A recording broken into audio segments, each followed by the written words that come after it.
Hoy os hablo de una peli de vampiros que en realidad no va de vampiros. Bueno, o sí, pero no. ¿O sí?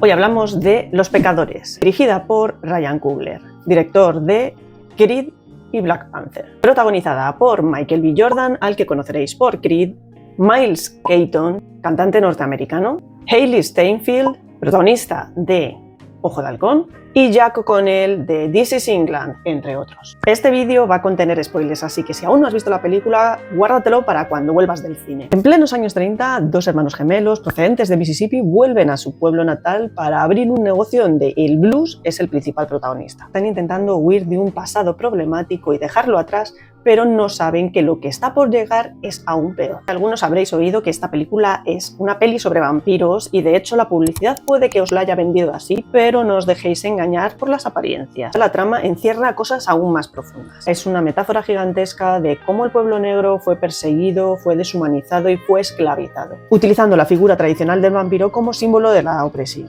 Una crítica hacia la segregación, el racismo y la opresión de las minorías. Y además, el blues ejerce como hilo conductor de toda la historia. No solamente tenemos una presencia constante de la música blues en la banda sonora, sino que la propia trama gira en torno a este género musical. El blues es un género musical que surgió durante la esclavitud negra en los campos de algodón para expresar su dolor y su resiliencia. Por eso es interesante ver cómo reflejan que esta música va evolucionando a lo largo de los años, desde el pasado con los algodoneros hasta el presente con el hip hop y otros géneros musicales, porque no solamente refleja ese bagaje musical, sino el que el dolor experimentado por estas minorías fue pasando de generación en generación. Y toda esta idea está reflejada a través de un instrumento, que es la guitarra de Sammy. Los gemelos regalan a Sammy esta guitarra haciéndole creer que pertenece a una figura muy importante de la música blues. Y eso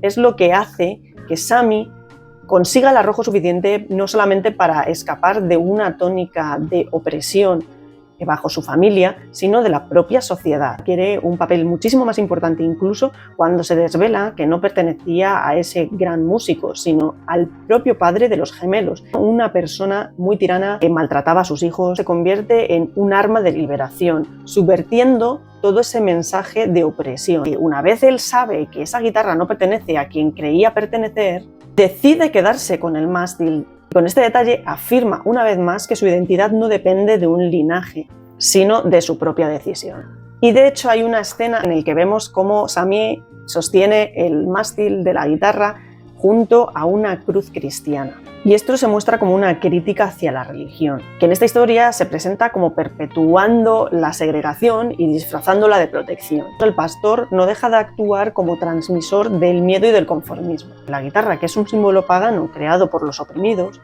no es sagrada ni milagrosa, pero al final funciona. Pero no debemos detenernos solamente en esa música blues, sino que también nos introducen a un personaje que canta música típica irlandesa, el líder de los vampiros. Diréis, ¿qué relevancia tiene que este señor sea irlandés? Irlanda también fue una nación oprimida y colonizada durante siglos por Inglaterra. Introduce una nueva idea muy interesante. El monstruo, en algún momento, también fue víctima. Y terminando con todo este simbolismo, no quiero dejar pasar esa escena final en la que retomamos la historia de Sammy años más tarde, con ese concepto también pensado de la mente colectiva de los vampiros. Se dice que para poder matar a todos ellos hay que matarlos uno a uno. Simboliza cómo esa violencia hacia las minorías pervive a día de hoy. Si no señalamos y denunciamos esos comentarios y pensamientos racistas que tiene el individuo, jamás acabaremos con el colectivo. Bueno, y concluyendo y sin querer enrollarme mucho más, yo os diré que esta es una película que me ha gustado mucho, son los mensajes muy interesantes y lo hace de una manera muy amena y muy original. Todos los que estáis aquí ya supongo que habréis visto la película, así que contadme vuestra opinión en comentarios. Nos vemos en la próxima reseña.